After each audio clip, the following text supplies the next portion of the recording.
जी, good morning. ये integration पे 6th lecture दे रहा हूँ। इंटीग्रेशन बाय सब्स्टिट्यूशन के ही और कुछ क्वेश्चंस आपके पास भेज रहा हूँ। इनको एक्सप्लेन भी करता हूँ, इनको ध्यान से समझिए। इंटीग्रेशन ऑफ बाय सब्स्टिट्यूशन बहुत इंपॉर्टेंट टॉपिक होता है।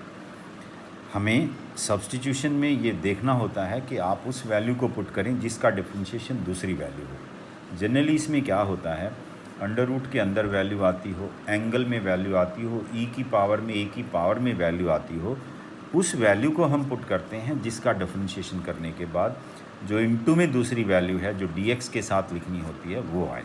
जैसे ये क्वेश्चन 3rd का 5th पार्ट में आपको बता रहा हूँ। Integration 1 minus 1/x² into e raise to power x plus 1/x dx। अब जो पावर में है, ज़्यादातर तो लगभग 90% 99% तो जो पावर में है उसे सब्स्टिट्यूट करते हैं। नहीं तो पता ऐसे चलता है, या तो हम इसे पुट कर सकते हैं या इसे पुट कर सकते हैं। इसको पुट करने से ये डिफरेंशिएशन आए तो इसको पुट करेंगे, इसके पुट करने से ये डिफरेंशिएशन आए तो इसको, उसको पुट करते हैं जिसका डिफरेंशिएशन दूसरी वैल्यू हो। तो यहाँ हमने पुट किया x प्लस 1/x को t पुट किया, इसको डिफरेंशिएट किया। x का 1 होता है, 1/x का माइनस 1/x² और t का dt/dx, dx से इधर मल्टीप्लाई किया तो ये वैल्यू आ गई। ये वैल्यू और ये वैल्यू आपने यहाँ पुट की नंबर 1 में। ये तो 1 माइनस 1/x² dx की जगह तो dt पुट किया और ये e की पावर t हो गया। जी, e की पावर t का इंटीग्रेशन हमें आता है e की power t plus c। t की वैल्यू जो हमने पुट की है वो वापस इसमें पुट कर देनी है, ये हमारा आंसर हो गया। अब जैसे ये क्वेश्चन है इंपॉर्टेंट, 4th का 2nd part, integration 1/x plus under root x. Under root आप बाहर कॉमन ले लें, इसमें से x को x in under root into in under root लिख सकते हैं। तो अंडर रूट x को जब कॉमन लिया तो ये बच गया। अब इस वैल्यू को आप पुट करिए t। इस वैल्यू को जब आपने t पुट किया, इसको डिफ्रेंशिएट किया, यहाँ से जो वैल्यू आई, ये जो वैल्यू आई जी, ये वैल्यू dx/√x 2dt, और जो हमने पुट किया है वो वैल्यू अगर यहाँ पुट करेंगे, इसको तो हमने t पुट किया है, इस नीचे की वैल्यू को 1/t, और ये हमारा ये 2dt आ गया। ये 2dt, यहाँ ये 2 रह गया, ये 2dt, ये 2 बाहर आ जाएगा, 1/t का log t, और t की वैल्यू आपने वापस पुट कर दी, ये आपका आंसर आ गया। अगला क्वेश्चन मैंने थोड़ा सा गलत उतार लिया था, लेकिन इसी को कर देते हैं जो भी उतार लिया था। 3 + 7x plus into 9 minus 3x dx। इसमें एक्चुअल में सब्स्टिट्यूशन नहीं, यहाँ अंडर रूट था, मैंने ये अंडर रूट के बिना ही कर दिया। ये आप ऐसे ना करें, इसको तो सिर्फ मल्टीप्लाई करके और इंटीग्रेट कर देना, वही आपका आंसर हो जाएगा। ये सब्स्टिट्यूशन की ज़रूरत नहीं है इसको। अब इससे अगला क्वेश्चन देखिए। अगले क्वेश्चन में आता है evaluate integration log x² plus e raise to power 3x dx। इसको अलग अलग करें, इस इंटीग्रेशन के साथ dx लिखें, इसके साथ ये लिखें। अब e की पावर का तो हमें आता है e की पावर ax का e की पावर ax/a होता है, लेकिन log x के साथ 1/x है तो log x को t पुट किया, डिफ्रेंशिएट किया, वैल्यूज़ को वापस पुट किया, तो ये t³ बन गया। t³ का t की पावर 4/4 होता है, और e की पावर 3x का तो e की पावर ax/a के फार्मूले से t की वैल्यू वापस पुट किया, तो वो आपका आंसर हो गया। सब्स्टिट्यूशन के ऊपर तीसरा लेक्चर दे रहा हूँ, इंपॉर्टेंट होता है, इसलिए इतने सारे क्वेश्चन आपको बताएं। आगे देखिए, integration x + 1 2 raise to power x² plus 2x dx। अब ये पावर, जनरली पावर में जो होता है उसको पुट करते हैं। x² प्लस 2x को t पुट किया, डिफ्रेंशिएट किया, तो x प्लस 1 की वैल्यू आ गई dt/2। इन वैल्यूज़ को यहाँ पुट किया तो 2 की पावर t और ये dt/2, 1/2 कांस्टेंट बाहर। यहाँ a की पावर x का फार्मूला लगाया, a की पावर x का फार्मूला होता है a की पावर x/log a, 2 की पावर t का 2 की पावर t/log 2। t की वैल्यू वापस पुट किया तो आपका आंसर आ गया। ये सेकेंड है। अब इसके बाद ये भी इम्पोर्टेंट है क्वेश्चन, आप 5th question, integration e raise to power √x/√x, इसको इंटीग्रेट करना है। इस √x जो पावर में है उसको आपने t पुट किया, डिफ्रेंशिएट किया, 1/2 पावर आ गई, एक पावर कम आ गई, ये वैल्यू इसकी आ गई, और ये वैल्यू t पुट किया, 2dt, e की पावर t का e की पावर t पता है, t की वैल्यू वापस पुट की तो ये आंसर आ। अब ये क्वेश्चन है कि इंपॉर्टेंट है ये। इंटीग्रेशन dx/1 + e की पावर x इंटू 1 + e की पावर -x।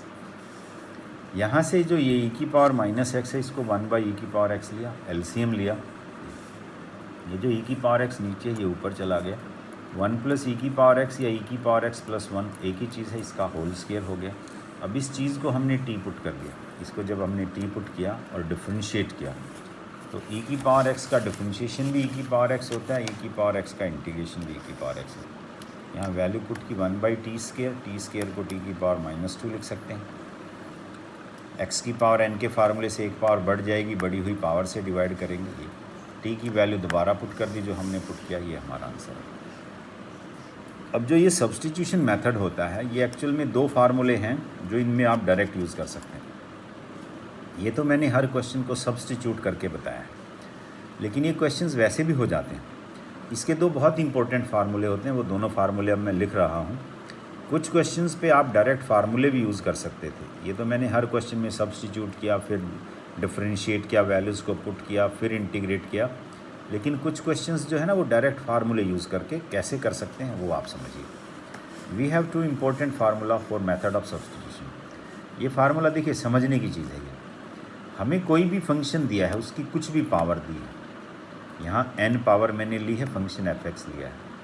कोई भी फंक्शन है, उसकी कुछ भी पावर है, इनटू में उसका डेरिवेटिव अगर हो, जैसे ये फंक्शन कुछ भी फंक्शन है, उसकी कोई भी पावर है, इनटू में ये जो फंक्शन ब्रैकेट में लिखा है इसका डेरिवेटिव होना चाहिए। तो इसको हम as a direct formula use कर सकते हैं।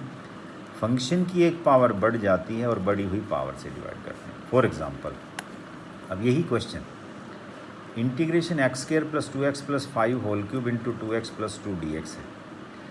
अब अभी तक जो मैंने बताया वो मैंने ये बताया कि इसको हम t पुट करेंगे, डिफरेंशिएट करेंगे, वैल्यूज़ को वापस पुट करेंगे, तो t की वापस वैल्यू पुट करेंगे तो ये आंसर आएगा। लेकिन इसको एज ए फार्मूला भी हम ट्रीट कर सकते हैं। कैसे?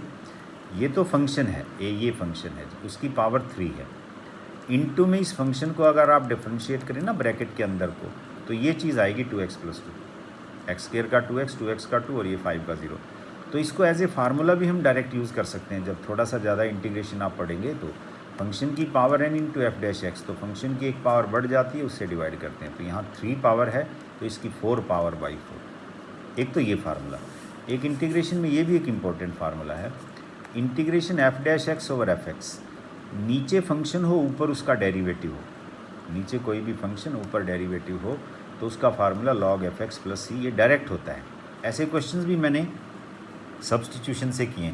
मैंने f(x) को t पुट किया है, डिफरेंशिएट किया है, फिर वैल्यूज़ को वापस पुट किया, t की वैल्यू, ये भी एज ए फार्मूला आप वापस पुट करते, यूँ का यूँ यूज़ कर सकते हैं। ये फार्मूला है integration f'(x) over f(x) dx log f(x). अब इसको यूज़ करके बताया है integration 2x + 2 over x² + 2x + 5 dx। नीचे फंक्शन है x² + 2x + 5, इसको अगर आप डिफरेंशिएट करें तो ये 2x + 2 ही आएगा, x² का 2x, 2x का 2, 5 का 0।